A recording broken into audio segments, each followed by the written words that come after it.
press the record button. Given the numbers involved, can I also ask you to remain off camera and muted throughout?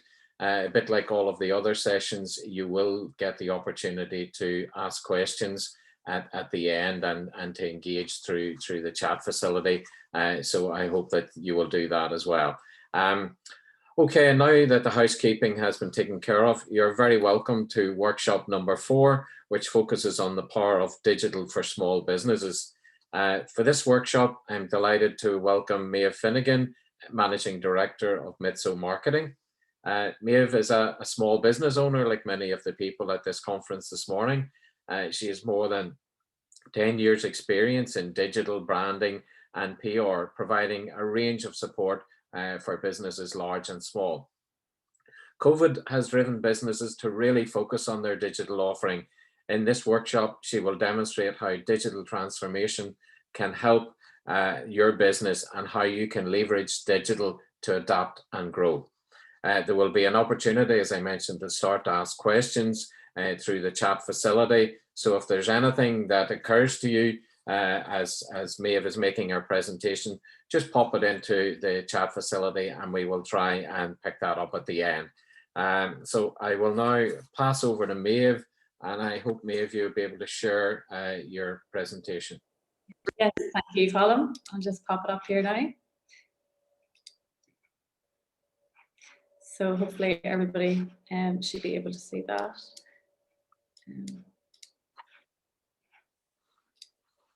Okay, so thank you, Colm, for the introduction. I won't talk too much about myself. I know everybody's probably eager to get through the presentation, but I just want to extend a thank you just to invite me to speak today to FSB and Newry Chamber of Commerce. So I suppose the past year has been really, really difficult for a number of businesses, and I suppose this session is really about how we leverage the power of digital for your small business. I know it can be overwhelming, and I know, the return to business is going to be challenging. So I want to sort of focus firstly and foremost on how do we respond to that change. I'll also talk you through some of the priority areas that I think you need to focus on over the next wee while. Because as I say, digital is huge and it's about prioritizing those areas. Then we talk about sort of how to measure your success and measure your data and information to help grow your channels and drive traffic to your website. And I'll also take you through some case studies as well, where we've seen growth and success with other businesses. So as I've mentioned, the implications of COVID have accelerated digital adoption. So we as customers have fundamentally changed how we work and play and stay. Now is the time, as businesses, we need to reset, we need to transform our businesses. So how do we do that? I think mainly what we really need to do is reset our businesses by putting the focus on the customer. So, it's not really necessarily a thing that is alien to anyone. Customers should be at the forefront of everything that we do. But I think it's really about trying to get to grips with who your customer is and what do they need and want from you as a business. And that has to be central to everything that you do. I think it's also important that you understand how to analyze your data. So there's a plethora of data that's available to you on the internet. So how do you use that data, as I say, to build those customer personas and to help grow your channels and drive traffic to your sites? I think it's important to point out that, it's about pivoting as well. And we know now that we need to be more agile. We need to respond to that change.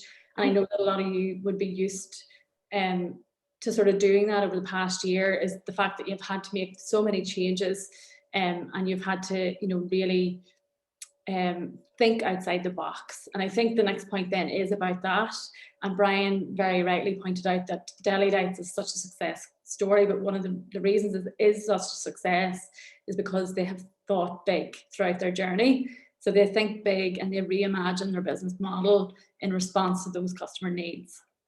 I was going to share a video, but I think I'll just move on because we're pushed for time. But this is the late Steve Jobs. And essentially what he says is, that really and truly it's about the customer first, and then you develop your product and your services around their needs. So what does the customer look like now? You know, now we're much more digital savvy. I spoke to a local businessman, pretty prominent businessman, recently, and he said that he'd never shopped online. And then in the past year, he knew the Amazon delivery drivers by name. So we've absolutely fundamentally changed how we shop and how we browse the internet and how we consume our information. We want our information to be useful, but we also want it to be available readily and quickly. And us as customers are part of what we call a trialogue. So it's no longer about the business to the customer to the business. You also have that additional element of customer to customer, and you glean a lot of information. And I think that's really, really powerful, again, from what Brian has said about listening to customers, but also listening to how they speak to other customers about your business, because we trust customers and we trust those reviews. So it's important to prioritize those reviews as well and responding to them. This is kind of how we shape those customer personas. So before you do anything with digital or brand or PR, it's about assessing who your customers are. And these are the profiles that Tourism and I have put together. So this is just one example of what they call active maximizers.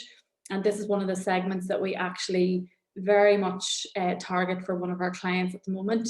And Rockshore, the brand, I'm sure a lot of you are familiar with Rockshore. They actually just simply focus their campaigns on active maximizers. So they are the groups of 18 to 34-year-olds who want to go hiking, or they want to go to the beach surfing, and they want to have sort of a beer, you know, late in the evening and just chill out. And there's that it's very prevalent now where you have that group of people. And this is just one example of a segment that you could develop for your business. So it's about looking at your customer base as a whole and segmenting it into each of those customer personas. And if you don't do that with digital in particular, you will fail, because you don't want to waste money by targeting everybody. And that's some of the mistakes that we see quite regularly, where people spend their money in digital marketing and digital advertising. They just blanket target the whole customer base. So as you can see here, active maximizers' attitudes and drivers and behaviours are entirely different to what I would have as a motivation as a young mother, and entirely different to the older generation as well. We also did a lot of work there recently with a company in Mayo who supplied bean bags. And what we found out of a lot of the research that we did was they were really not capitalising on that older generation of grannies and grandas who wanted to buy their grandchildren bean bags. So we really pulled that out and said, well, do you know what? They're not really going to be the people who are Instagram, TikTokers. How do we get to them and how do we target them? And that might actually mean that you do more offline than you do online. So that's just an example of a customer persona. And then how do you use those customer personas when you've built them, and why is that important? So as I said, it's about customer segmentation. So when we start to use digital insights and data and information that we have freely available to all of our businesses through Google Analytics, and I'll take you through that, you use that to craft your customer personas, and that will really help you to deliver a better online experience and strengthen the relationship with your customers. Because what we now know is, years ago, when you think of advertising and marketing and brand and PR, it was very much a push scenario where the brands and the customer or the businesses would have pushed out advertising to their customers. Now it's very much more about that two-way conversation and listening to customers. And I really, truly believe that is why the likes of Deli Lights have had that success. And you've heard Brian say that. So make sure you build those customer personas, you segment your audience. So you have maybe up to 3 to 5 different segments in your business that you want to target. You're going to tailor your message very differently for each of those segments. And then you're going to target those segments entirely differently. And what I mean by that is, you might target business customers on LinkedIn. You might target what we call social Instagrammers on TikTok. And I heard a fantastic radio interview probably about a year ago about the HSE and the fact that they were trying to get to these young people with important messages about COVID, but they weren't using TikTok. And there was a TikTok influencer on the radio on RTE saying, why aren't they using this? This is crazy. This is ludicrous. That's where that market is. So it's important to understand that that's, using those segmented audiences and targeting them with the right channels. So how do we get those insights, and where do we get that data and information from about our customers? So there's a couple of different tools that you can use. So Google Analytics, social media insights, which are readily available to all of us if you've got social profiles. And you also have access freely to Google Trends. So say, for example, if you're releasing a new product or you're doing something different with your business and you want to assess the appetite for that product or service, literally you can go onto Google Trends and you can type in, a type of product or a type of activity, for example. And the graph actually here shows the difference between two activities, that changed over time in the past 2 years, and the searches for that on Google. I'm not sure if anybody can guess while I'm presenting here what those are, but you probably could stab a good guess. But essentially what it is one of them is hiking and the other is nightclubs.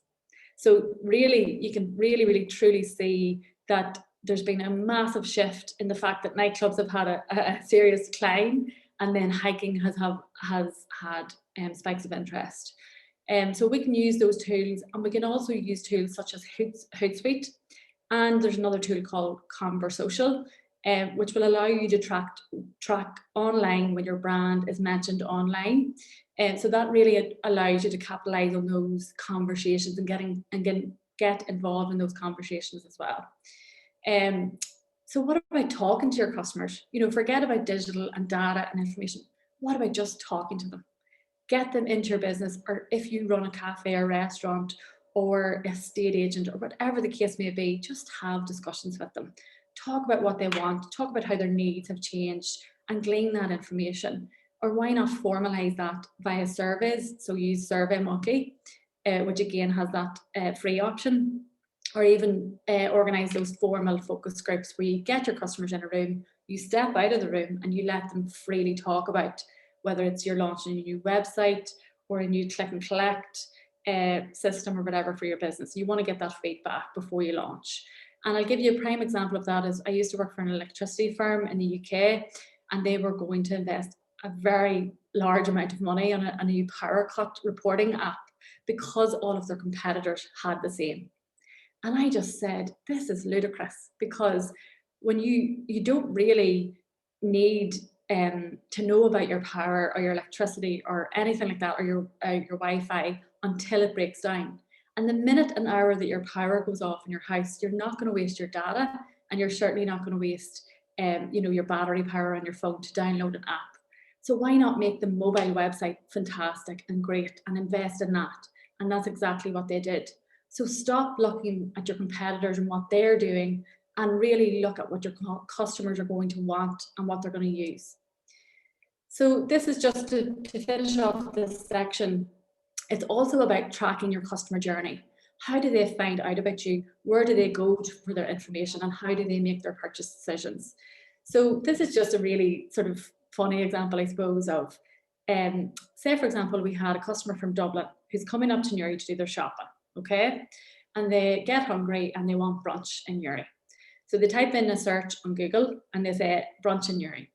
A couple of different businesses come up, and what we tend to do is now, particularly for that type of business, you'll go straight to Instagram because you want to see their images and you want to see their food. They check their menu and they say, yeah, this place looks great, but they can't find anything about opening hours. They can't find contact information because you don't have that on your Instagram profile. They go back to Google and they try and look at your Google My Business. It's not up to date. It doesn't have opening hours or a phone number. And then they say, oh, forget about that, and go back to Instagram and put in brunch Newry or Newry brunch. And it's the businesses who have used those hashtags in their posts that will appear in that feed. They find another business, they go to look at their Instagram, they can easily look at their opening hours and their phone number, get that information, and Bob's your uncle. They go elsewhere. And that's really what you're trying to put a stop to. When is the last time you really took a step back and thought, what does that journey look like? And what do I need to do to not lose business? And one of the first things I would say to you as well, and this is really simple, let's just keep it simple. simply go to your Google My Business, just do a search for your business. I'm just listening to one of these workshops, but look at your Google My Business profile. And just do me a favor, you can set it up for free. It's totally free. Set up an account, edit your opening hours and confirm your phone number at the very least.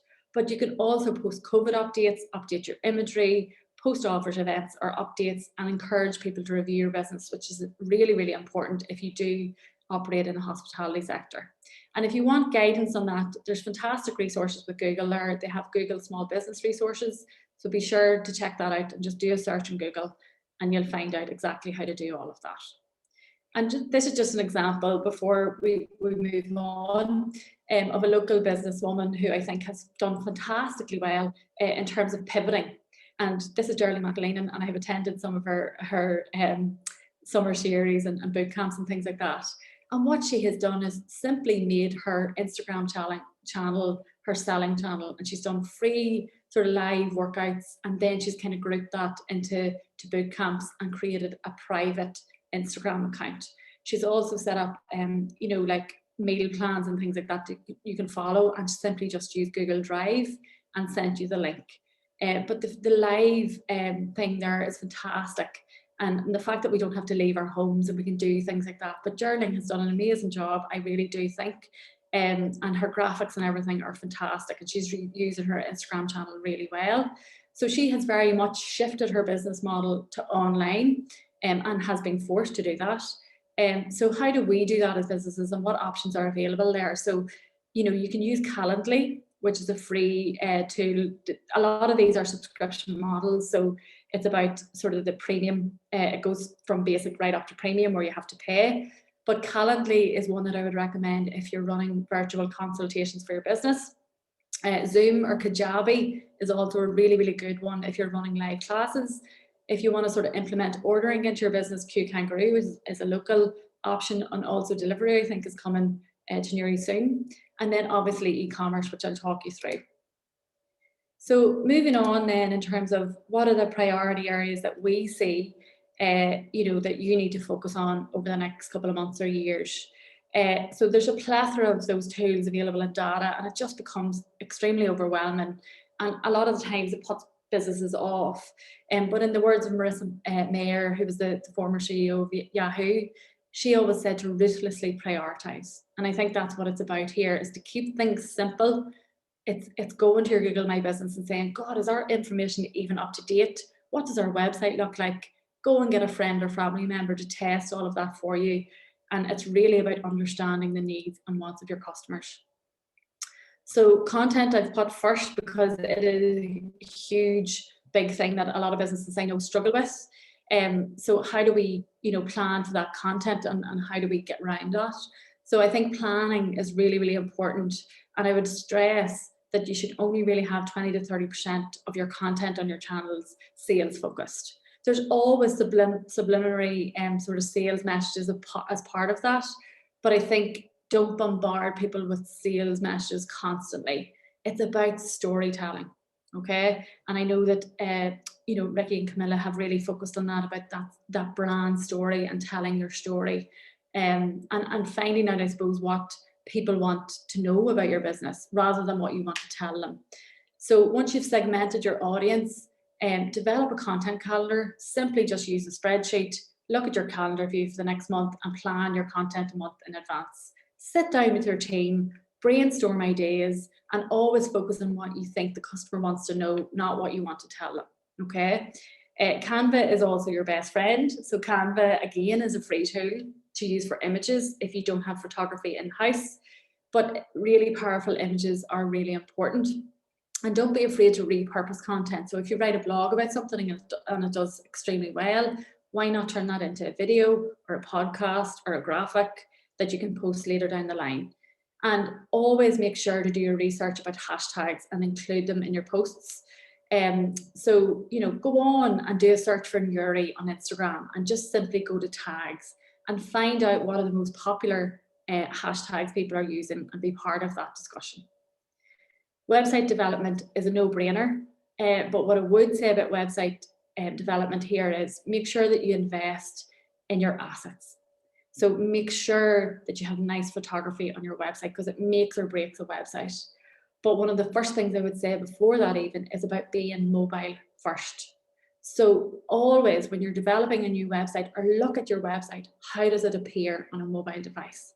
And if it isn't mobile optimized, you need to prioritize that and make sure, because Google also will penalize you in terms of search performance. Craft your message and make sure you invest in copywriting and write really good, succinct copy for your website. Always remember the 3-click rule. So make sure that customers can get to where they want to get to in 3 clicks, roughly. I know it's not always possible. And then obviously make sure that you're always secure and accessible as well. E-commerce is a huge one. We've all been forced over the last year to really focus on this. And the platforms that we would use most would be Shopify or WooCommerce. Invest in an expert.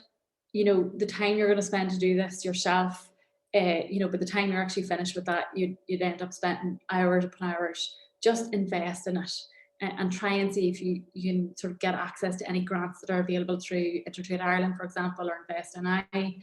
And make sure that you choose a payment gateway as well. So whether that be Stripe. There's also one that I really do want to mention here is Smart Pay NI. We have worked with John at Smart Pay NI there recently, and they have very favourable rates, much cheaper than Stripe and Square. So definitely check that out. Make sure that it integrates with your Facebook shop. So normally that requires a plugin, and make sure, as I say, that you have nice product imagery and descriptions, and always ensure that you test your checkout in terms of delivery and costs and the experience somebody has in your checkout. Email marketing is a pretty forgotten channel, but it works extremely well for us and our clients. Sign up for a free MailChimp account. Make sure you integrate it with your website. So when you're developing a new website or improving your website, get your developer to integrate that into your website. Incentivize sign-ups with a first purchase discount. Send those weekly or monthly marketing emails, and also consider automation within MailChimp, which is essentially just sending, if somebody abandons their cart, you can send an automated email to them after a couple of hours. And also if it's their birthday, you can send them automated birthday discounts as well. SEO, one of the big things I would say with SEO is, it is quite complex, but it can be done quite simply. But I think what a lot of people fail to do here, even some of the grant programs that we've been working on recently, is you get a lot of this keyword research handed to you as a business, and it's like, what do I do with this now? So scale that right back and sort of ask the person who's providing that to provide you with some sort of action plan. What do I do with this keyword research now?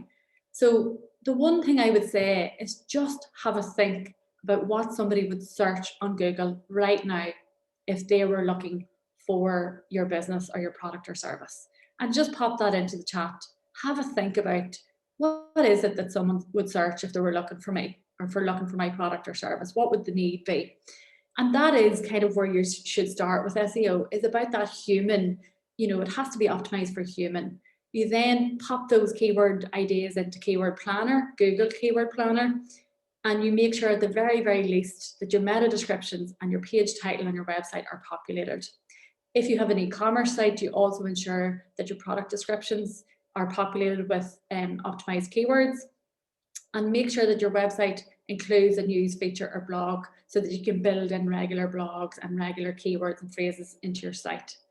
The final thing I would say, and again, Ricky actually pointed this out, which is brilliant, use your network. So if you've got Newry Chamber of Commerce, Yale.com offer free profiles, any digital PR, anything at all that will get a backlink to your website is hugely powerful for SEO. So think about the connections you have, and think about the people that would feature your website or your brand on their sites. Facebook Shop, as I say, is free to set up. Ensure you have a commerce account to set it up, import your products, and then ensure that you're signed up for Instagram shopping, which essentially allows you to tag your products on your Instagram feed. So moving on to then, how do we measure and test all of this? And this kind of alludes to what we talked about earlier in terms of building those customer personas. So this is a very, very snapshot view of an overview of Google Analytics, and it shows you how many people are on your site, How many pages are they viewing per session? How long did they stay on your website? And what was the bounce rate? So how many people who come onto your website bounced immediately off the site and they weren't interested? So if your bounce rate is extremely high, you need to do something about it. If the session duration is like 5 or 10 seconds long, you know, yeah, there's a problem here. We need to do something about that.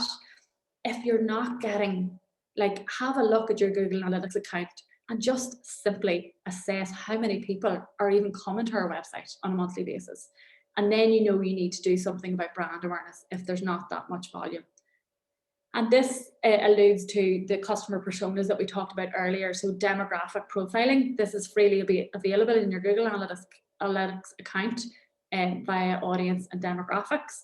And this example from a client here is, you know, we can immediately tell that one of their core audiences is females aged between 25 to 34. And we know that kind of we're going to align our marketing and our digital activity around that. And just to take you through some of the social insights also that are available to you, and these are just examples. So this is freely available to anybody on their Facebook page. You literally go down the left-hand panel and click on Insights, and this is where it will take you. And you can see here, you know, how many people you're reaching, how many followers you've gained that week, you know, how many people you've reached with stories, and how many likes you've gained in that week as well. This is also a snapshot of Instagram statistics. Again, literally just go onto your Instagram profile and go to Insights, and this will tell you how many people are following and unfollowing your account and where are they coming from. So we can see here that Dublin is actually quite high for this account. And then also how many accounts are you reaching with your activity, and you know what content is doing best for that. And moving swiftly then on just to finish. So this is a case study. I wanted to leave a good bit of sort of time for this because it is a really good example of a small business who didn't really believe in digital, let's be honest, who didn't really believe in marketing necessarily. And we really have worked with them diligently over the last 2 years. It's been a 2-year slog to really get around that cultural disbelief in digital and also embedding that across everything they do. So as an agency, we work with small to large businesses, both locally and globally. And in our experience, what it always tells us is that slow and steady wins the race. I think it's important to say today that, you know, not to think that this is going to happen overnight. It doesn't, unfortunately. And I think it's really important to point out as well that there is a bit of an obsession with our following. How many people are following us? You know, let's get to 10,000 followers on Instagram. Or ludicrously, sometimes we hear people say, let's buy followers. Just take a step back. What is that going to achieve for your business? So before we even get into this case study, it's about your objectives. What is it that you're actually trying to achieve with digital marketing? Is it that you want more traffic to your website? Is it that you want more followers on your social channels? Is it that you want just simply more sales? And how are you going to achieve that?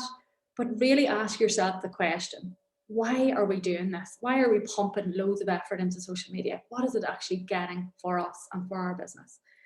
And, you know, we can really get rich statistics when we're running digital campaigns, for example, on return on advertising spend. But there's not everything you can get that on. And so what I would point out is that, you know, it's important just to really simplify that and just to look at why are we doing what we're doing here with digital and brand and marketing and whatever the case may be.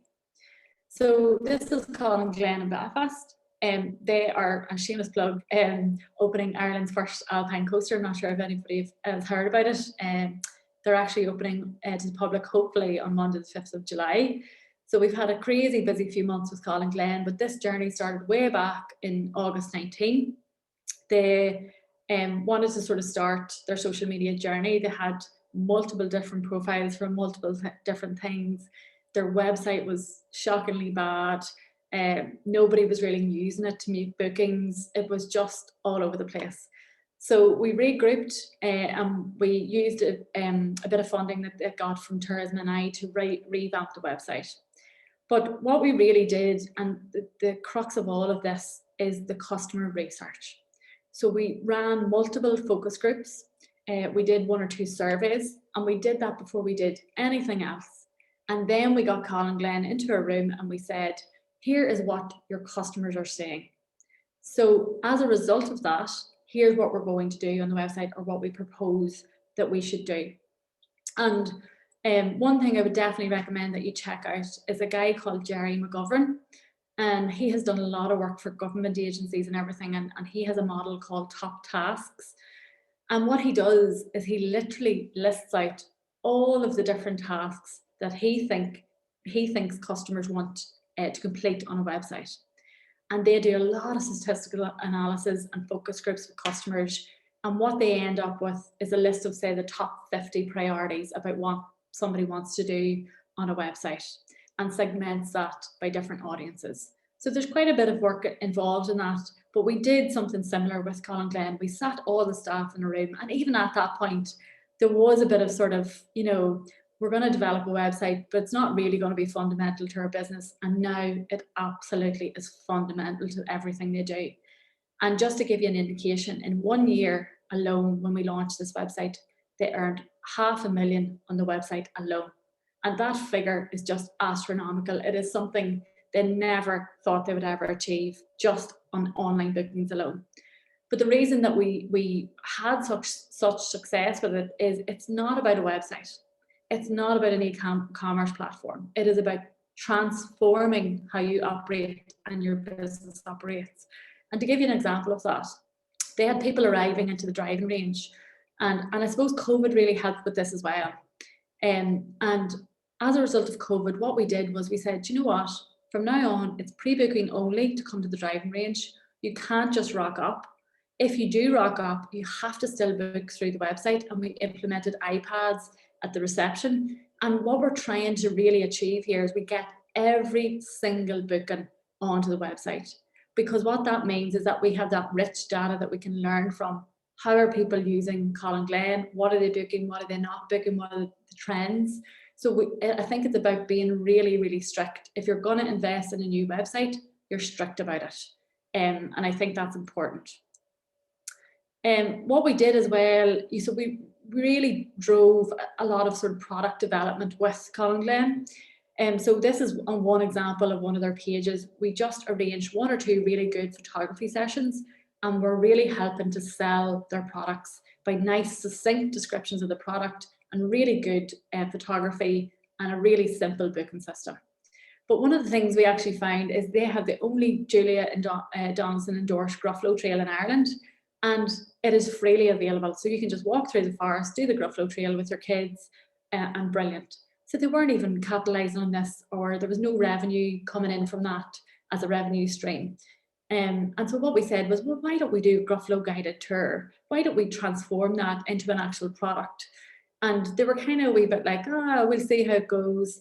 And 15 grand later, you know, in a year.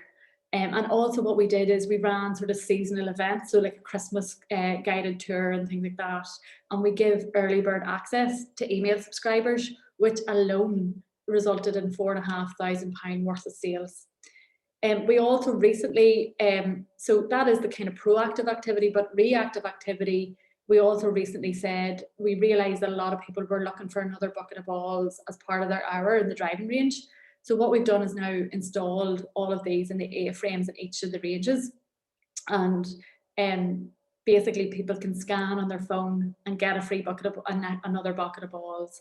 And that has resulted in a lot of sales as well. There's only a couple of slides left before I finish, but just on storytelling, I think this is hugely, hugely important. And you'll see an image here of a bin, which is funny, I know. But what we try to really work with the team on the ground is, you know, and we've set up a bit of a platform that we can share pictures and images, because obviously us as an agency aren't there on the ground every day. And so the staff on the ground are now brilliant at taking the behind the scenes photographs and videos and things like that. They send them all to us and we will then transform it into a poster, storytelling feature. So this was new bins and picnic benches and something else that they had done to sort of transform their sites. And the amount of engagement this got was incredible, because people just want to know that you're looking at their feedback You're looking at what they're saying online and offline, and you're responding to that, and you're giving them what they want. And I think Colm and Glenn were shocked at the amount of traction that it got. And they then believed in the fact that it's just about telling people stories online. And just moving on, these are a couple of examples.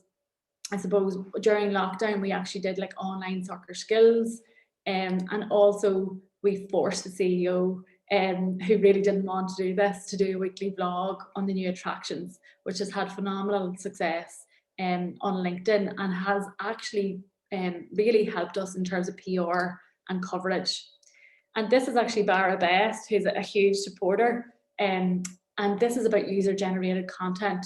So Barra Best came recently and did this fantastic video about him on the ropes course, and it's really about how do you share these stories. So anytime anybody tags you, uses you in a hashtag, just share it and feature it on your profiles. Encourage reviews from customers, and don't forget about customer communications. Make sure you respond to comments and put the effort in to do that. PR, as I say, has been hugely beneficial, but one of the things we would always say is use your network.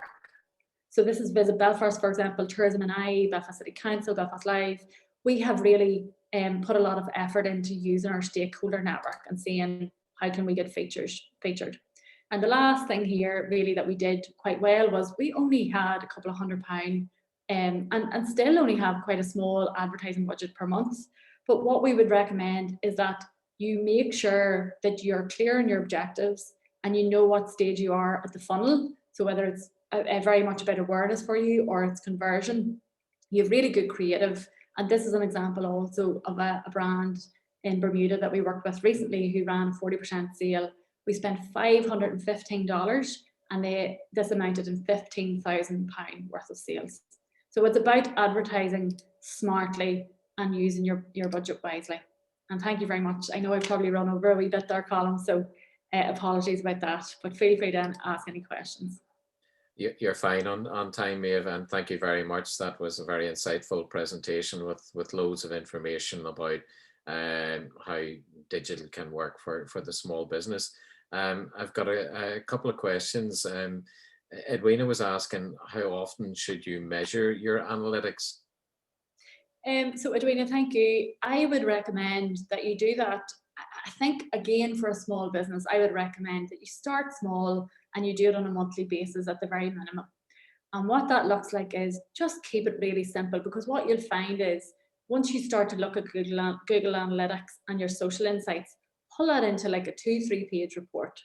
And what that ends up in 6 months' time, that actually ends up being like a 5 or 10 page report, which the directors are bought into in the company and things like that. So it will evolve. But at the very minimum, I would say on a monthly basis, you should be looking at how your digital activity is actually having any impact on your bottom line. David is asking about, I think he uses a Vistar guide to attract tourists. Would you be aware of that concept and how valuable it is?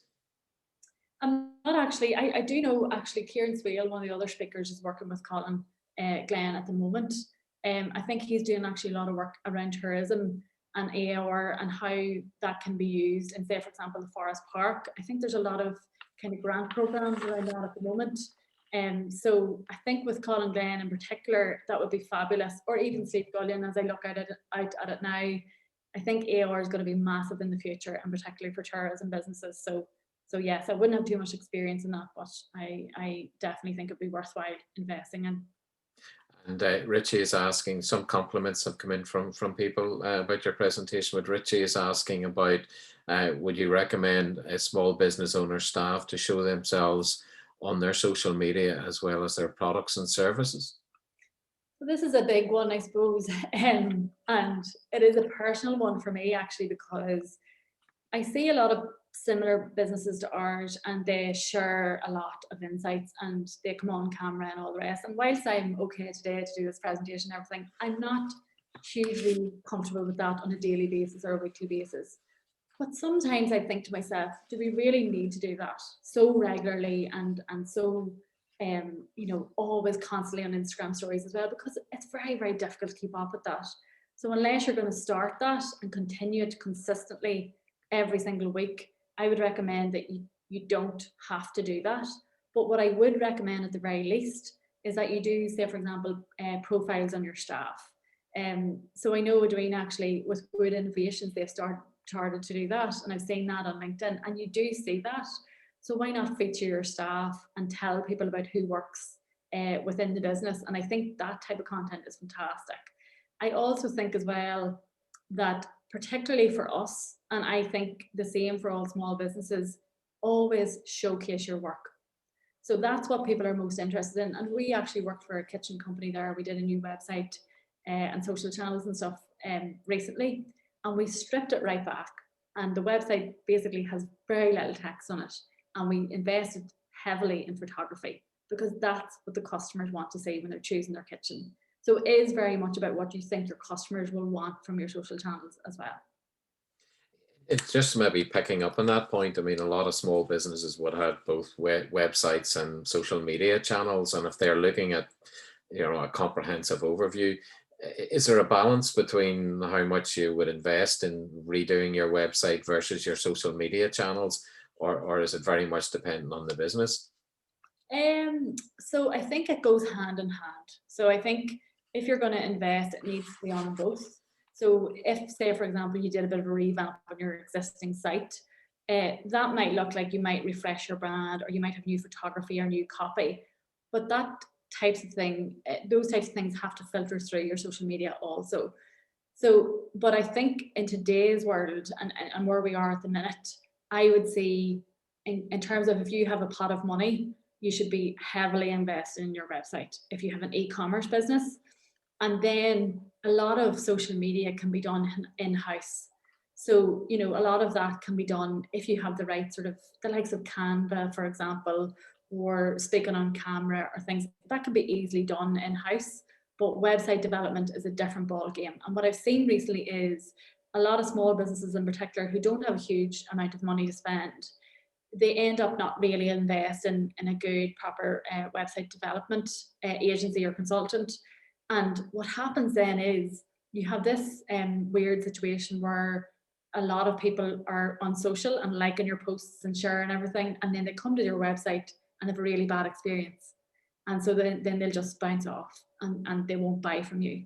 So I think I would definitely recommend investing in your site.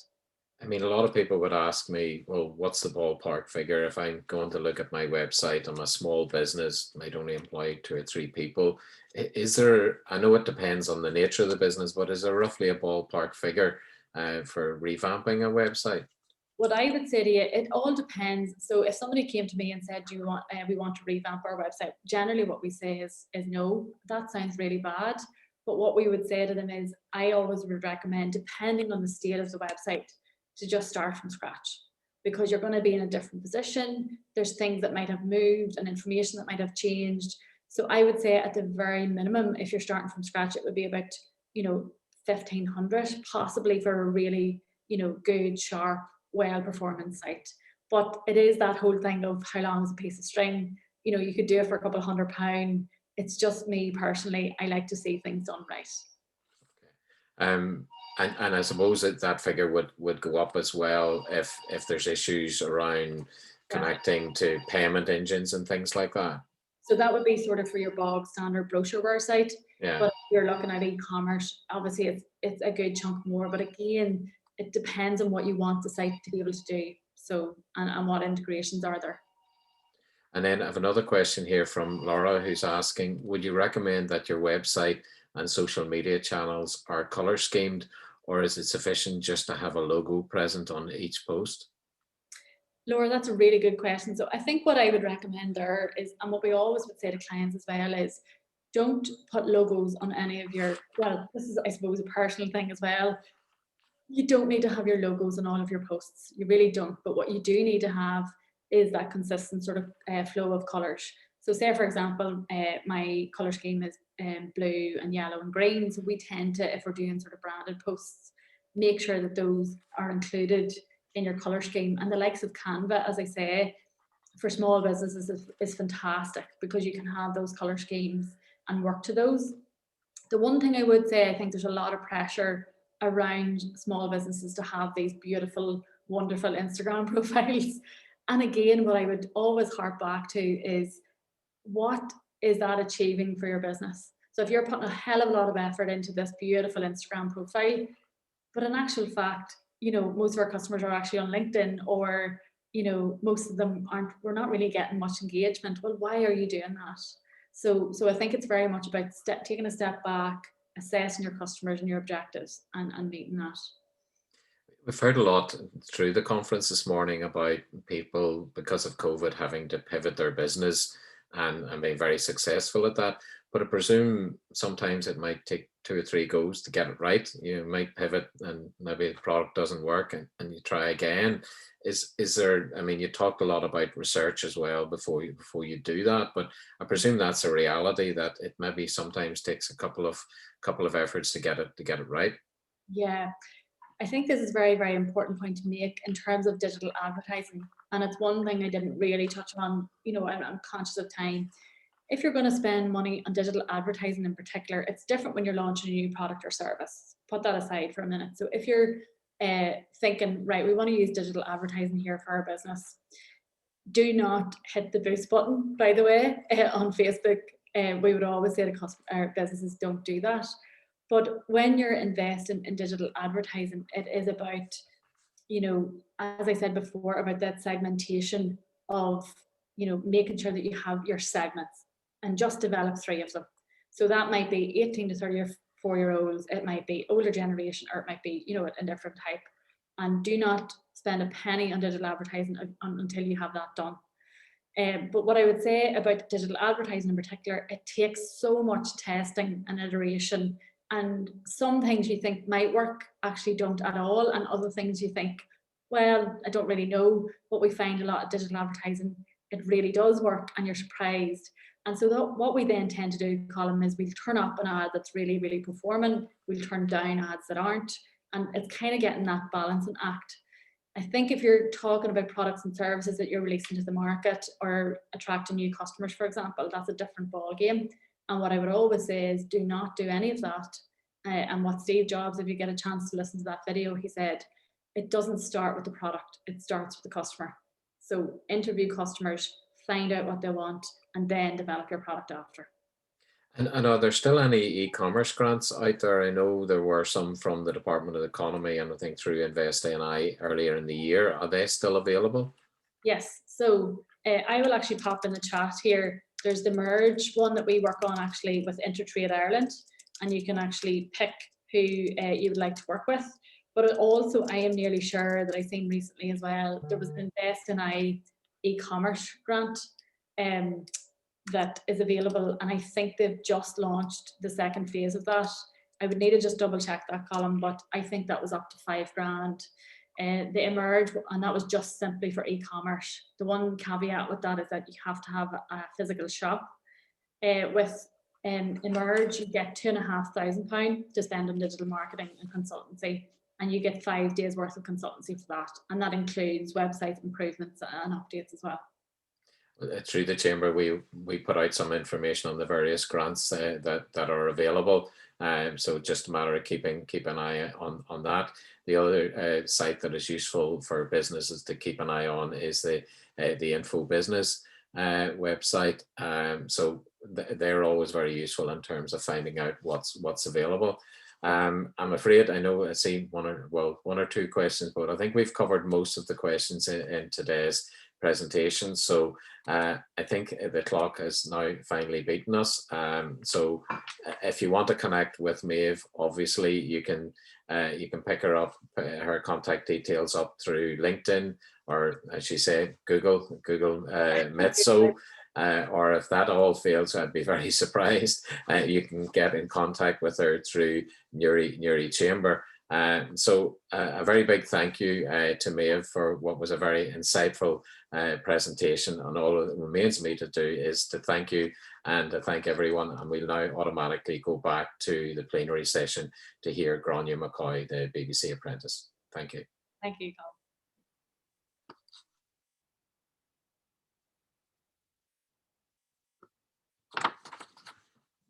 Welcome back, everyone. You are now being transported back into the main session again after 3 very successful workshops. We're always tight for time in these things, so I hope you feel inspired and that you learned a lot and asked lots of questions. And again, if you want to use the chat facility, you can share with us what you learned from those particular sessions, what the key takeaway is. And yeah, we're going to be using the chat going through the next part of the conference, the final part of our small business conference on our pathway for growth, with another incredible speaker. Again, great support for our earlier speaker, Brian Reid from Delhi Lights.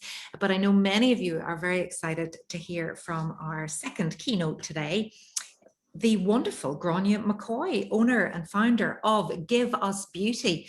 And there she is in all her glory after a week's detox from digital, Grania. That's not like you. Hi, hello Sarah, hello everybody. Yeah, I felt like I just needed a little bit of me time, and I think that's okay. Sometimes It absolutely is. I feel like the next 6 months is going to be like, yeah. It's going to be very busy. It's been, and that's what we've brought you to the conference today to talk about. It's very much been centered around you and your brand, and you are very much part of your brand. So there's an interesting situation already because it's constant. You are switched on constantly all the time, especially when you work in something so visual as the beauty industry. There are many small businesses that are joining us today. If I could just remind you all to turn your cameras and mics off for this session.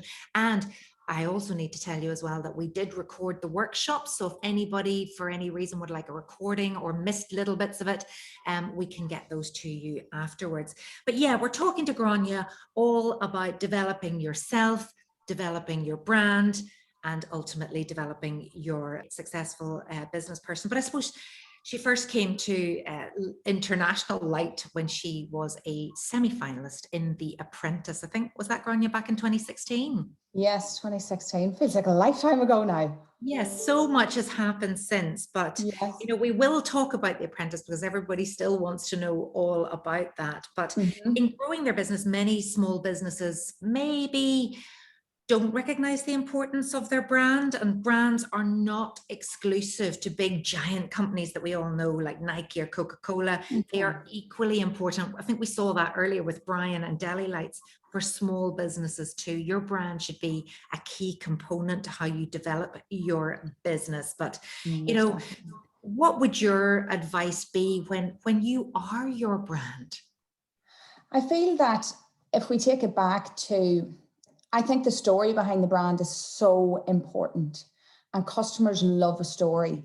And that's why I love sharing my story. And that's why I want to sort of touch base in that somewhere in a little bit, if I have time today, to just give you a little insight into, because a lot of people think, oh, there's Grania McCoy, she was on The Apprentice.